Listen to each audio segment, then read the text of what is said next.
Namaste all, and welcome to our continuing series on the life divine with our beloved brother Ranga. We are continuing in the book on the supermind, mind, and the overmind Maya. We are on page 294, beginning with the line, "If we regard the powers of the reality as so many Godheads."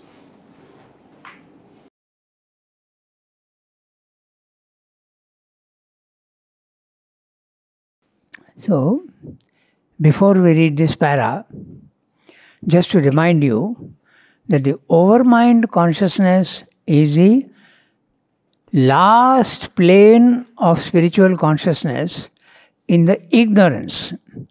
Above the overmind, you enter into the supermind where knowledge becomes complete and ignorance ceases.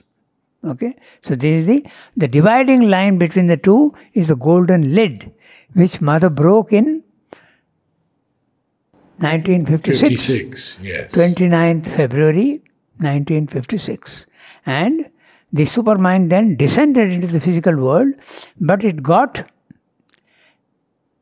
enclosed in matter. Now it has to, like a seed, now it has to sprout out when the conditions are ripe. No seed manifests easily without the right conditions. So the right conditions will come in due time, and what is already latent and the work has been done by Mother and Srimdu, it will come out. So this is, now he is going to describe the overmind level of consciousness. Okay, so this is what Srimdu realized in 1926, 24th November. His consciousness got stabilized in the overmind consciousness. Now it could not come below that level. Okay, even if he comes to reduce, to do some physical work or anything, it is by choice and by will, not by compulsion. Whereas yogis, they may mount up to a certain level, but they are bound to come down if the body-mind life is not very perfected. So this you keep in mind. So, does this mean that when he was writing Savitri, towards the end, everything was in the overmind and above maybe? Yes, and even in the supermind, some of it. Even in the supermind. The overmind was the minimum standard he made for Savitri. That's why he revised it also so much. Okay, so we start now. We know what the overmind consciousness is, and we will start from there. I'll read the whole para first, and then we'll come back to details. If we regard the powers of the reality as so many Godheads, we can say that the overmind releases 1,000,000 Godheads into action, each empowered to create its own world, each world capable of relation, communication, and interplay with the others. There are, in the Veda, different formulations of the nature of the gods. It is said that they are all one existence to which the sages give different names. Yet each god is worshipped as if he by himself is that existence, one who is all the other gods together and contains them in his being. And yet again, each is a separate deity, acting sometimes in unison with companion deities, sometimes separately, sometimes even in apparent opposition to other godheads of the same existence.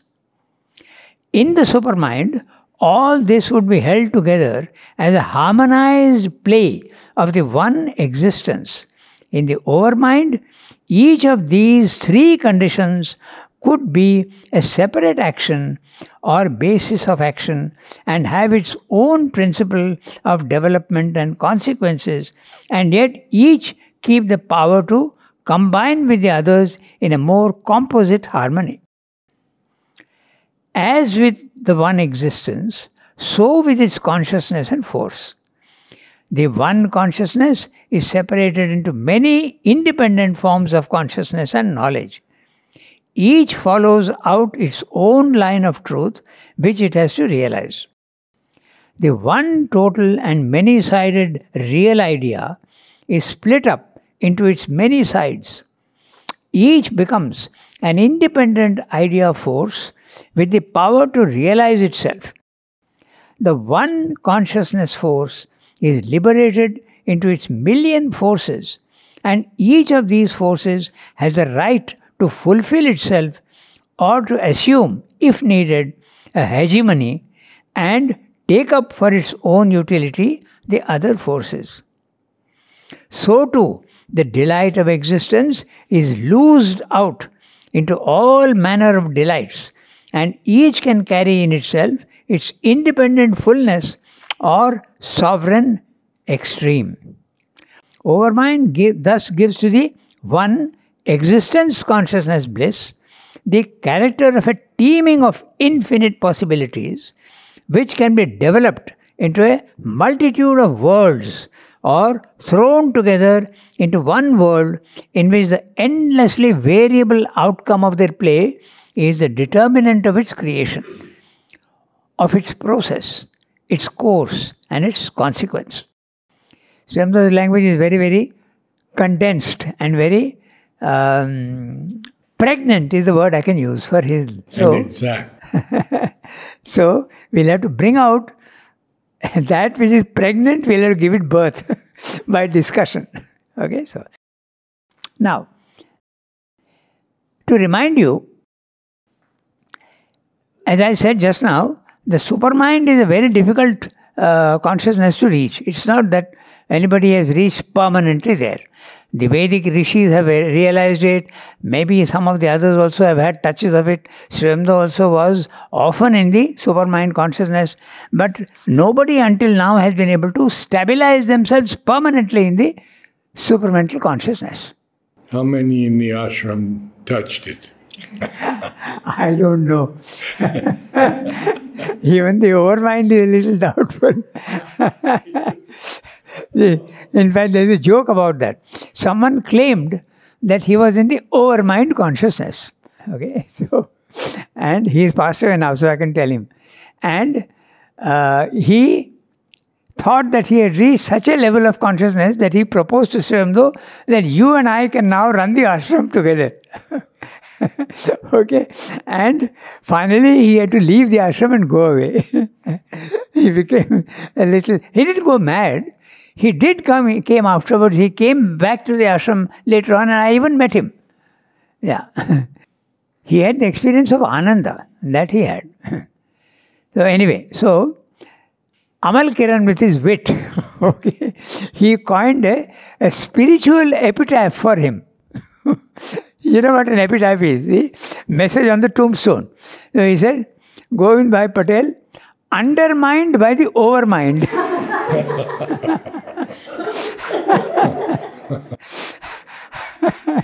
So, your question as to how many have reached, I don't know. It was rhetorical. I think the person about whom I'm talking is Govind Patel, but may have been somebody else also. I may be mistaken. Maybe it was somebody else. Okay? I'm not sure. We'll have to check that. I'm not sure. But Govind Patel was one of those who also went away. He had difficulties and he went away. He came back. And even when he went back to Gujarat, he had many experiences. So now let's get back to our... So the overmind is the consciousness where the multiplicity starts. In the supermind, you have multiplicity as well as oneness. You see the unity of things, the seed, and that seed starts breaking up into various different things, so that potentially the superman mind contains the one in fullness, but also contains the multiplicity in seed form. You can say that. But the moment the consciousness descends into the overmind, the multiplicity becomes a living fact. And that's why you have, Srimada is saying, million Godheads into action. the overmind releases a million Godheads into action. Now, what is this Godhead? This you have to understand. There is a very interesting principle. Whatever impersonal forces are there in the physical world, okay, there is always a personal representation to it. Somewhat like a kingdom, and there is a king representing it. So the king or the prime minister represents the country. The country is the collectivity and the impersonal aspect. Okay? India, but there is a head. So the king, this fact is there even in the universe and at all the planes of consciousness also. So for everything, there is a Godhead. And this Godhead is a living entity. It's a real entity. You can have communication with them. Okay? Don't think there is some abstract idea. Okay? So, suppose you have wind. There is a wind god. The Maruts and the Marut is the wind god. Then there is a God for the ocean, the vastness. So all these impersonal aspects, there is always a personal aspect. And they all live in the overmind consciousness.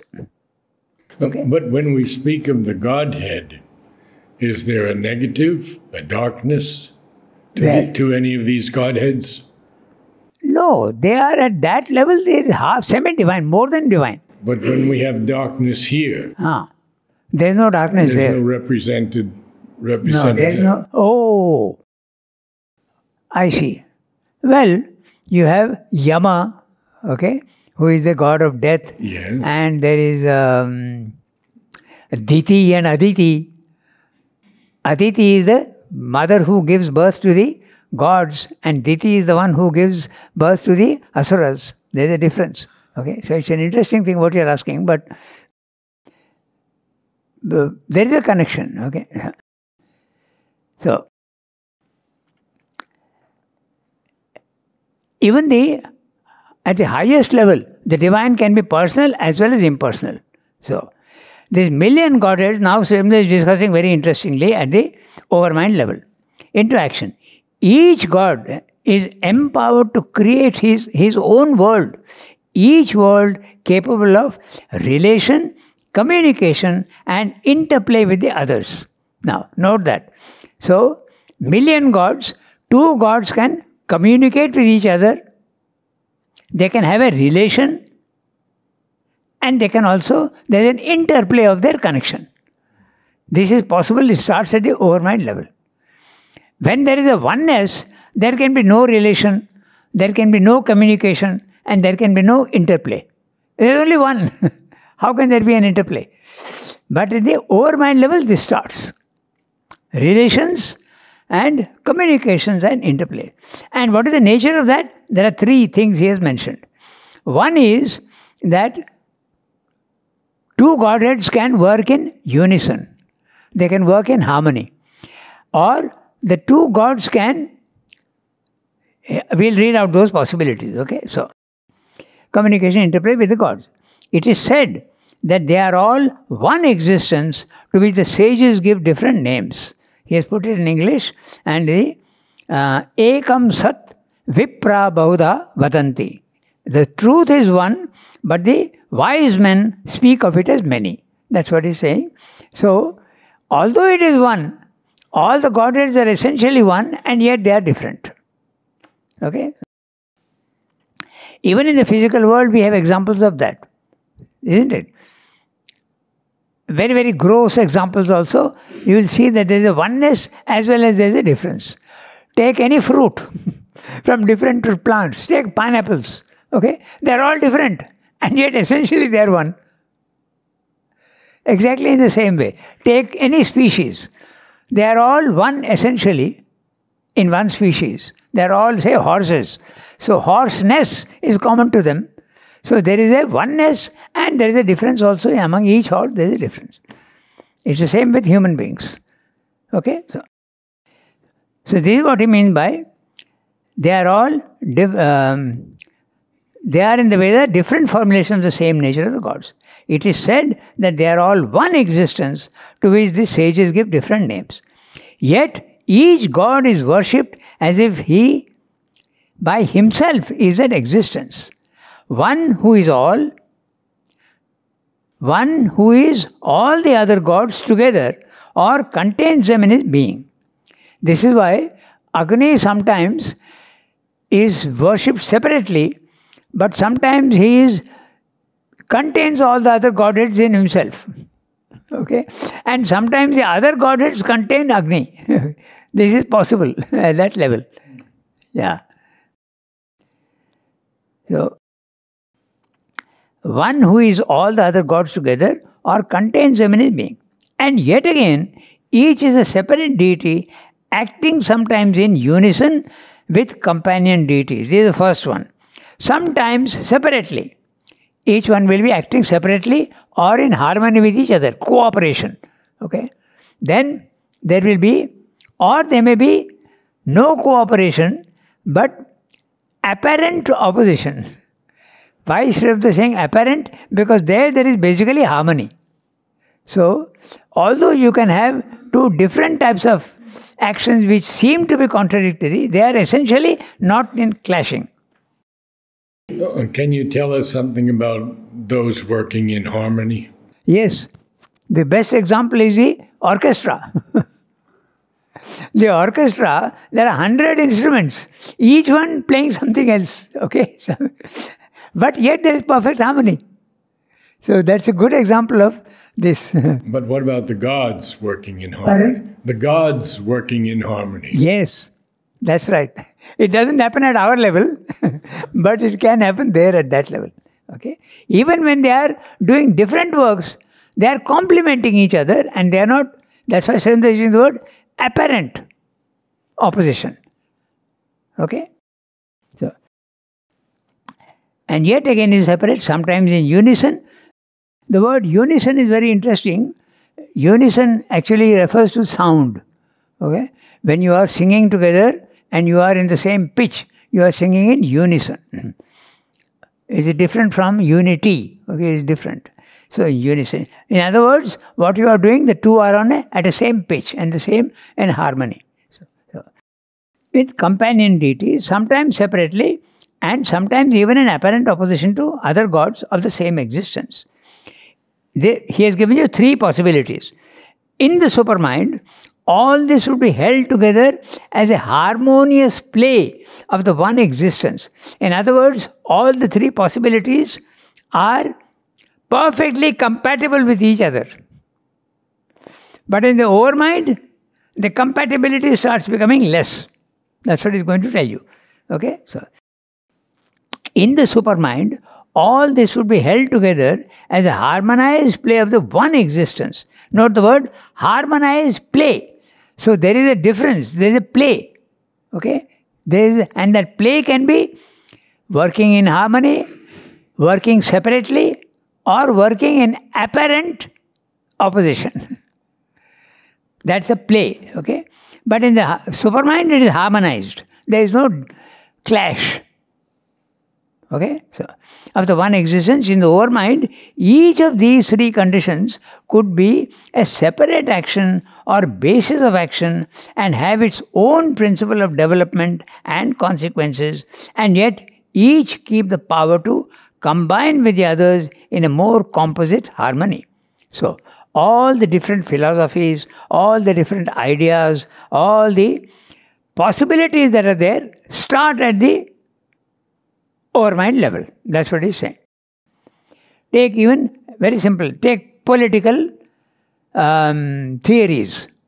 Monarchy, democracy, okay, oligarchy, aristocracy, all different ways of governing. But they are all there, and in the supermind they are perfectly harmonious with each other. But in the overmind, they have a right to become quite separate and even opposite. So they come down and each one is given the right to express itself fully. That's what he's saying. Okay? It's clear, no?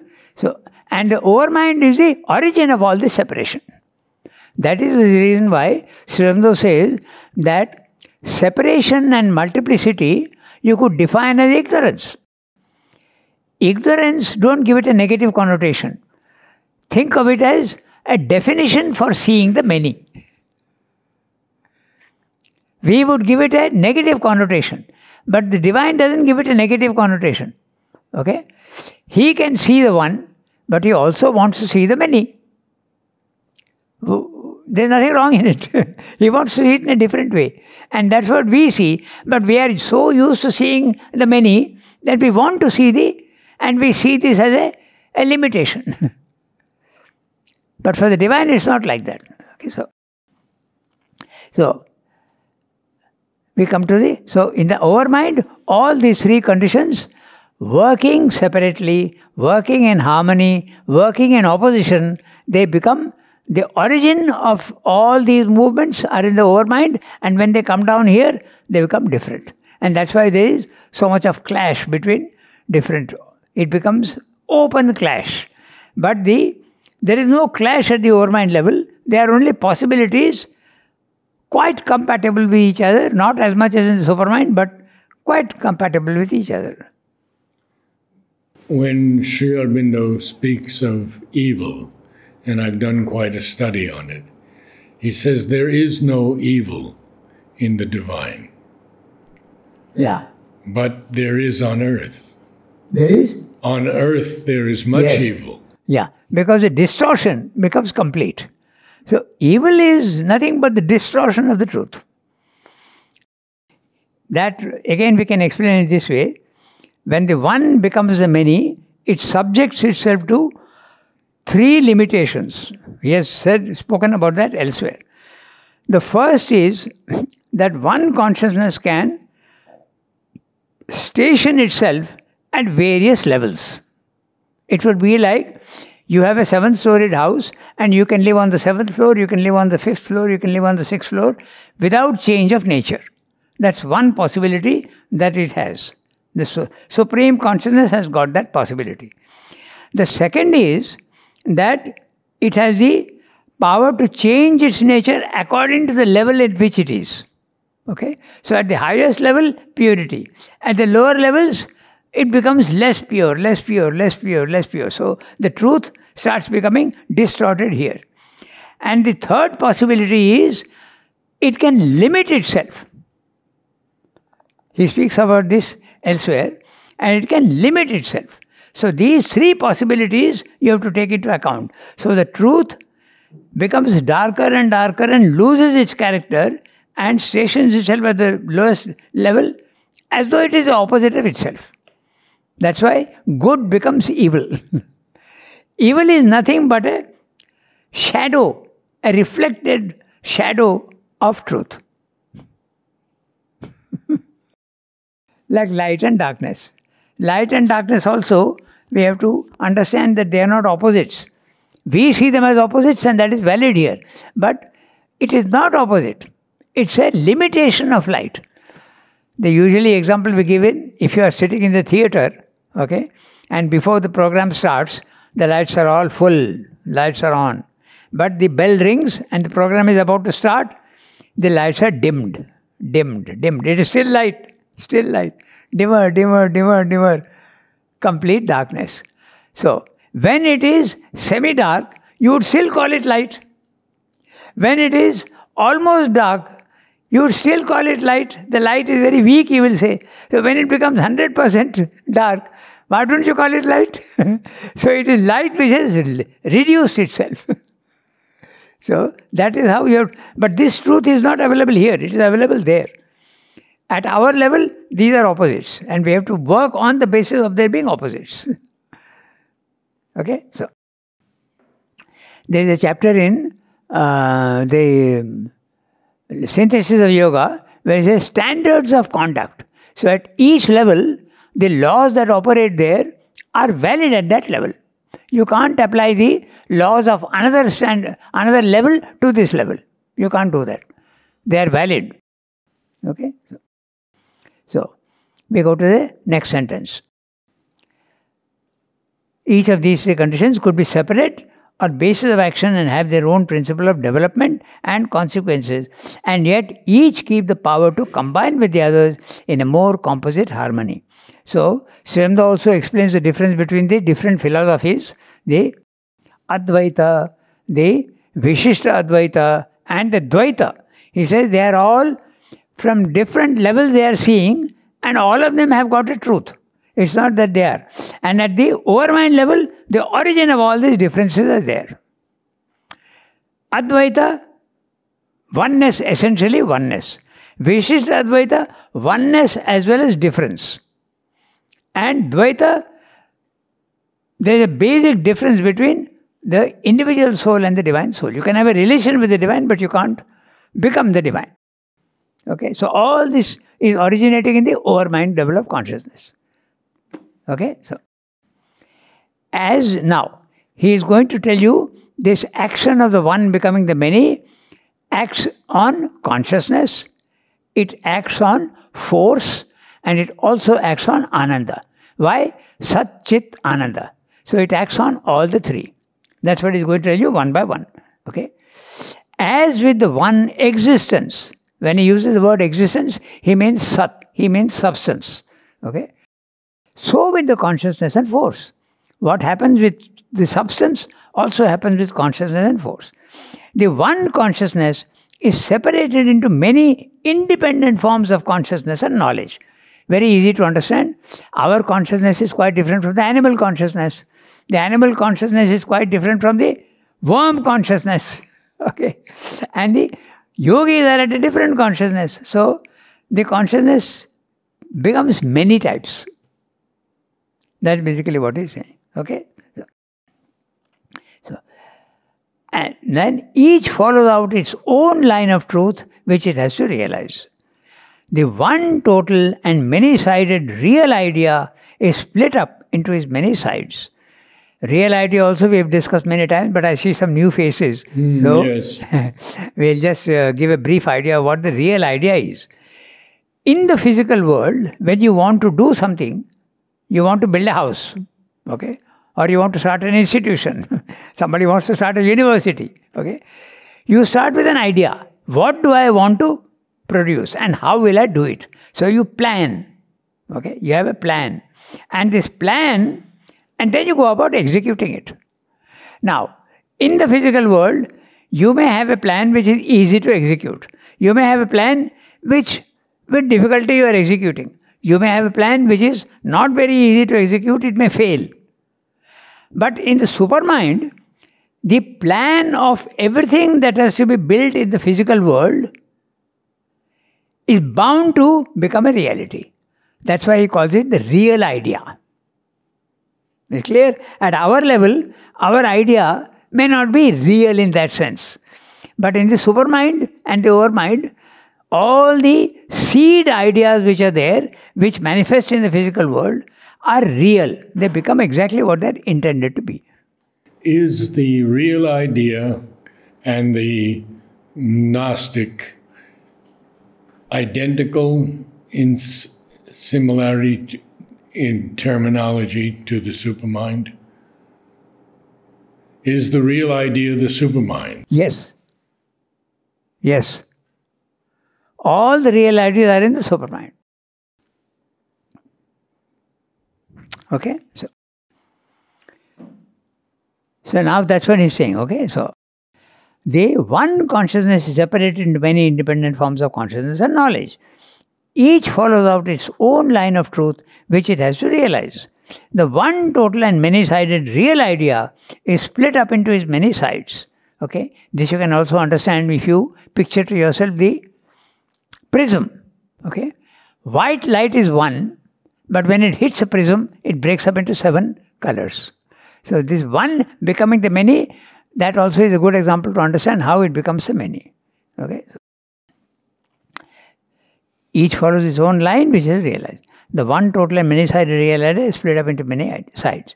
Each becomes an independent idea force with the power to realize itself. There you are. So every idea that is there, it has the power to realize itself. You have democracy, you have communism, you may think it to be wrong, but it has the power to become fully what it wants to be. Okay, so even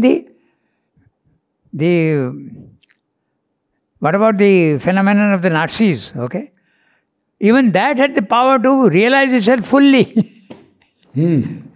So all the so-called differences that are there, each one has got the right to fulfill itself. Now, you may wonder why it is like that, and why is, or the question can be put in this way, why is God permitting evil? He is not permitting evil. He is only producing infinitely. And when you are producing infinitely, if you produce A, there is nothing to stop you from producing minus A. If you are producing X, there is nothing to stop you from producing minus X. So, all the dualities come into play. He is not producing evil. You are seeing it as evil. He is only different. He is creating all the possibilities that exist and don't exist also. He is going to create everything. Okay?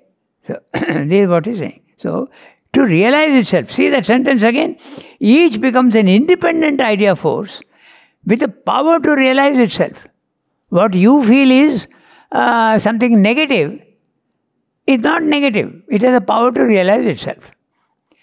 The one consciousness force is liberated into its million forces, and each of these forces has the right to fulfill itself or to assume, if needed, a hegemony and take up for its own utility the other forces. This is very interesting. One idea can dominate the other ideas and subjugate them. That also is possible.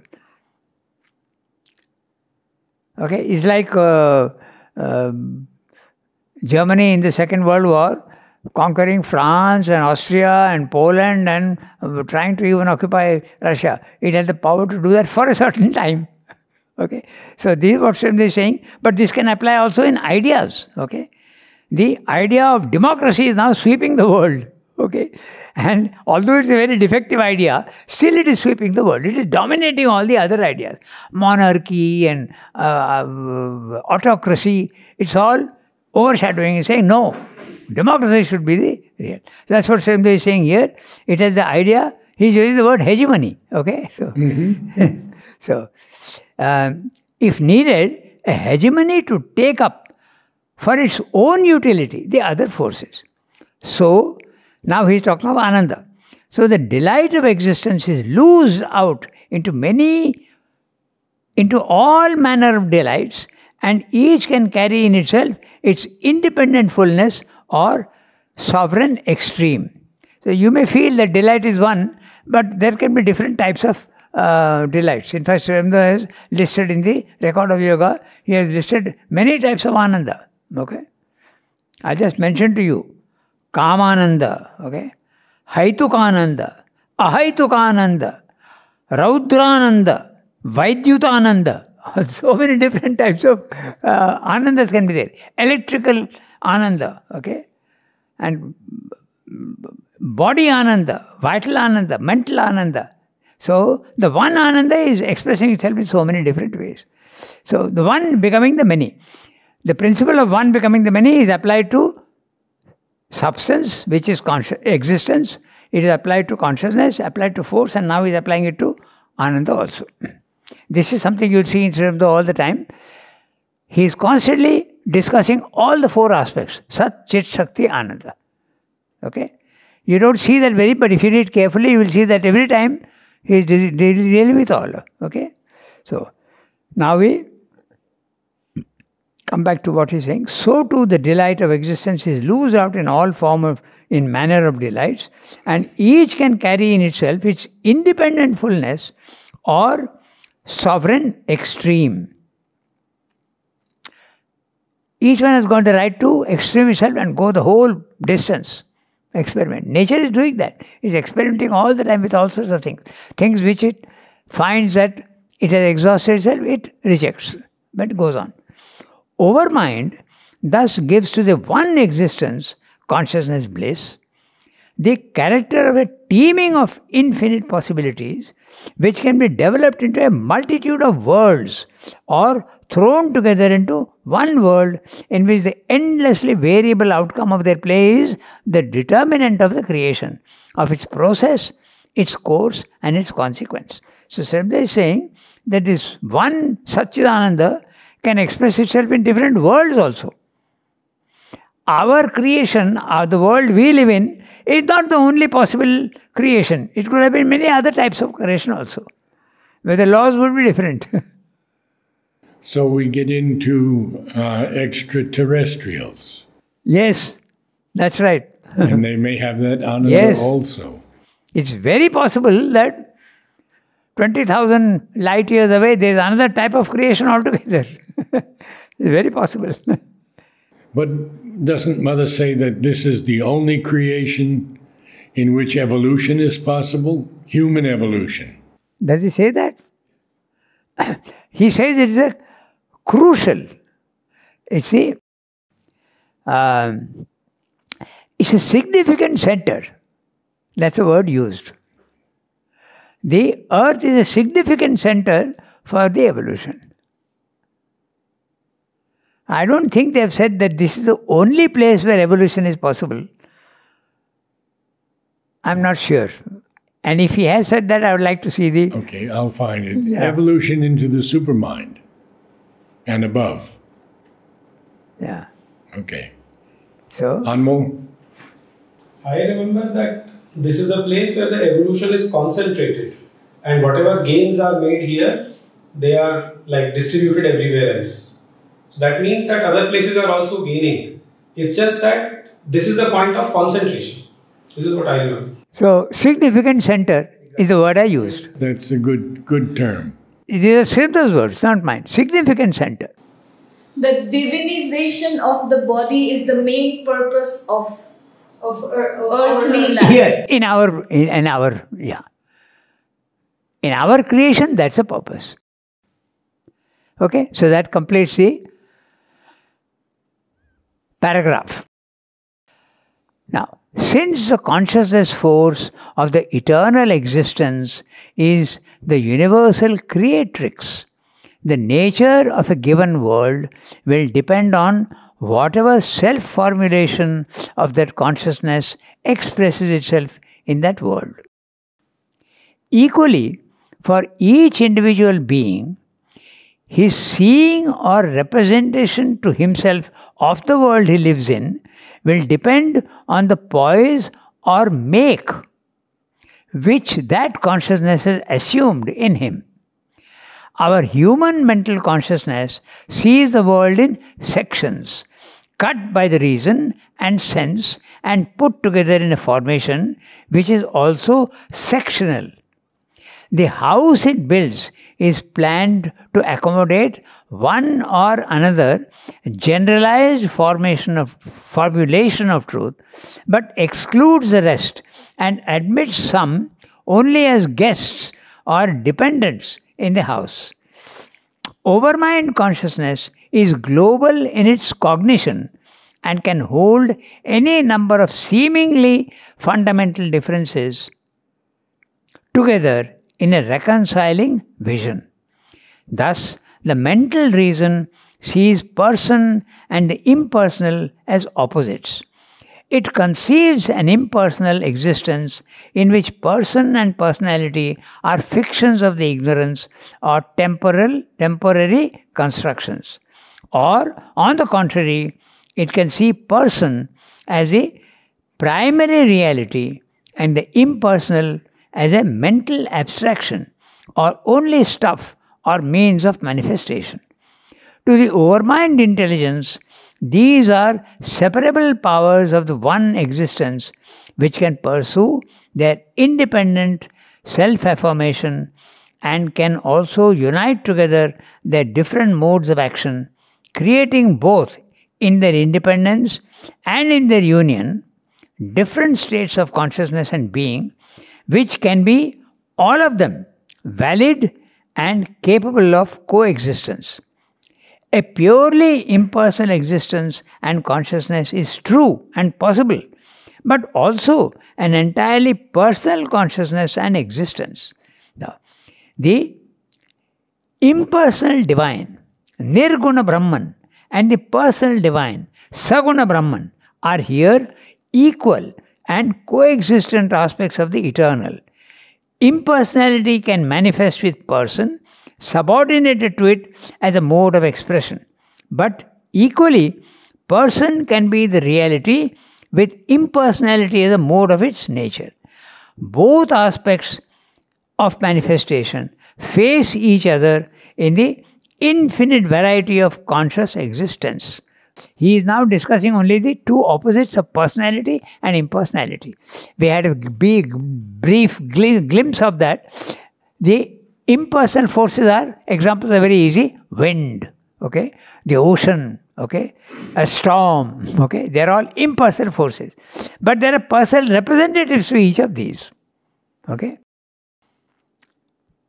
So this is, in fact, this is very interesting. Let me tell you, I don't know if you have heard of the Findhorn Garden.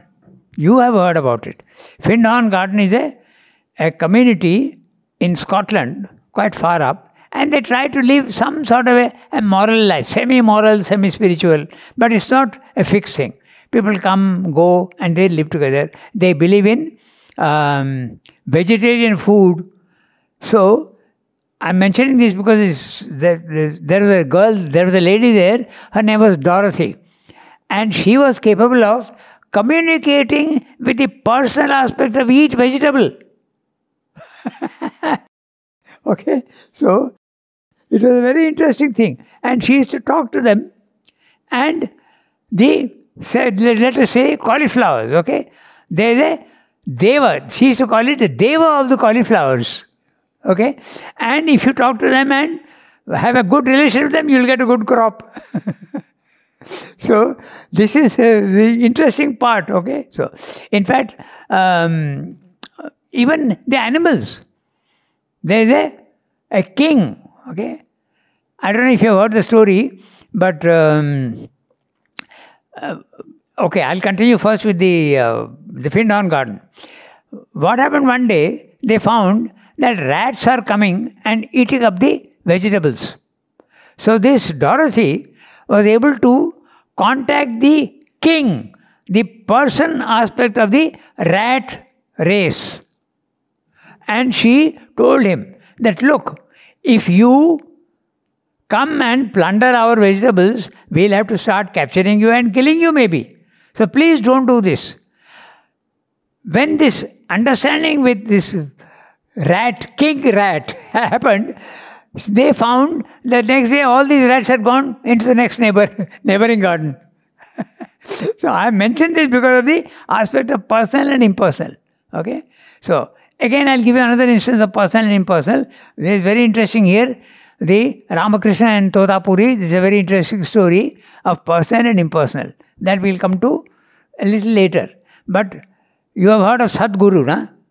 So he says there is only an impersonal aspect of the divine. He doesn't even use the word divine. He says you must develop your full potentialities. Okay?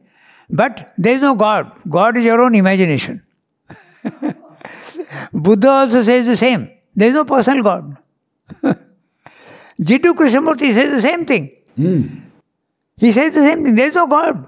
It's your own imagination. But is that true? No. There is a personal God. The best example is Ramakrishna. Okay?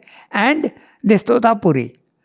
Now we can, if we have got 5-10 minutes, yes, we can tell the story because it's a very interesting story and it's really very interesting. Ramakrishna was always worshipping the divine in the form of his mother because he had the image of Kali in his temple which Rani Rashmani had built. So he used to worship her and he wanted to see her. And he used to, once he achieved the divine sight, he was able to communicate with her and get guidance, personal guidance. Like a child, he would ask her, what should I do? What should I not do? Is this right? Is this wrong? Okay? Like that he used to go on asking. Okay? Like there's a very interesting story also about somebody who challenged Ramakrishna and said, you are talking of the divine altogether. What can your mother do?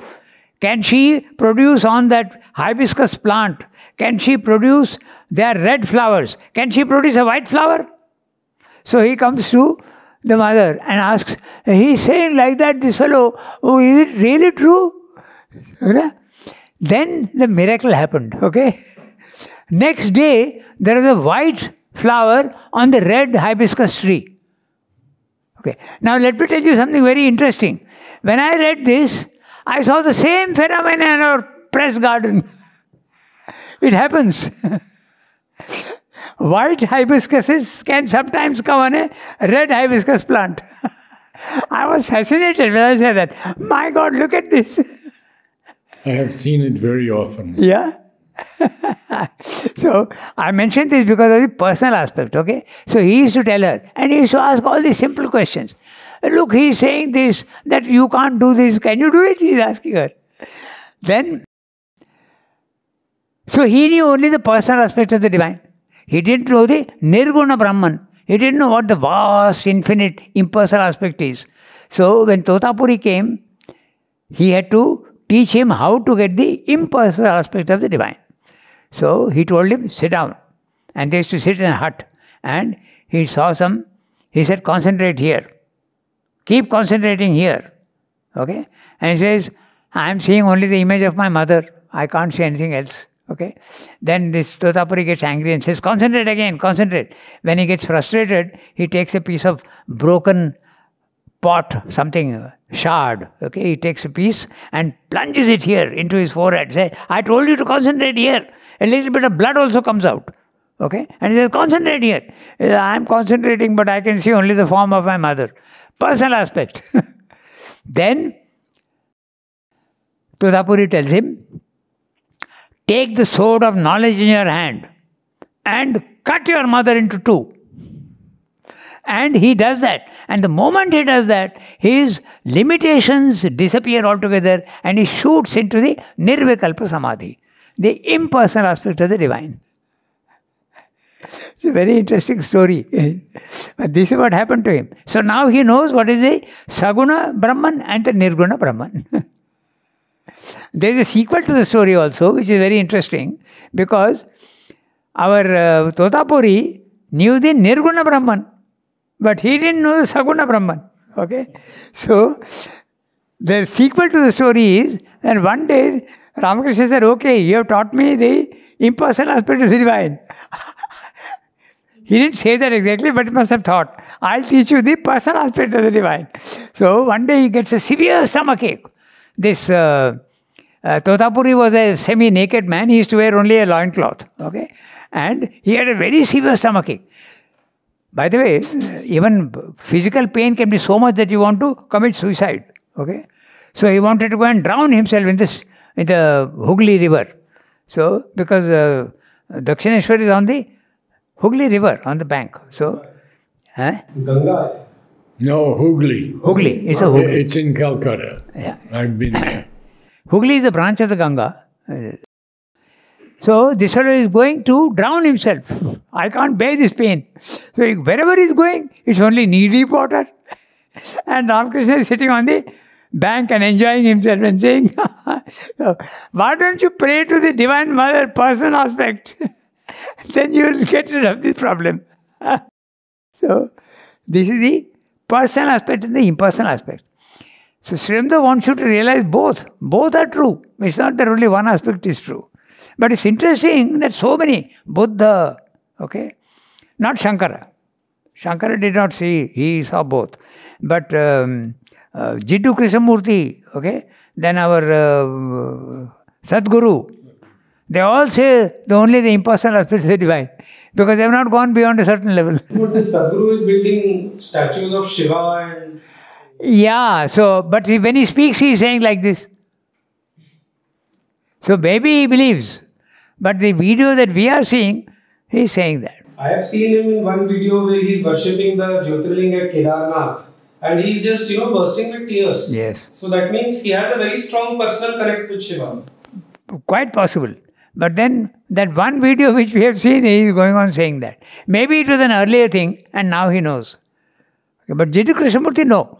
He stuck to his, there is no personal divine. There is only the impersonal divine. But he was all in the mind. Huh? He was all mind. Ah. Krishnamurti. Yeah. All here, up here. He had made his mind silent. He had managed to make his mind silent. And he used to use the word tabula rasa. Okay? Tabula Make your rasa. mind absolutely like a blank slate. He used to insist on that. Okay, I think we have to stop here. Any other today. questions before we close? Wonderful. So we'll finish this para next time. Very good. And Shrivata is discussing here the impersonal and the personal aspect of the end. Both are true. Just like for what is true of Brahman, personal and impersonal, is true of everything. Okay. Namaste all. Thank you.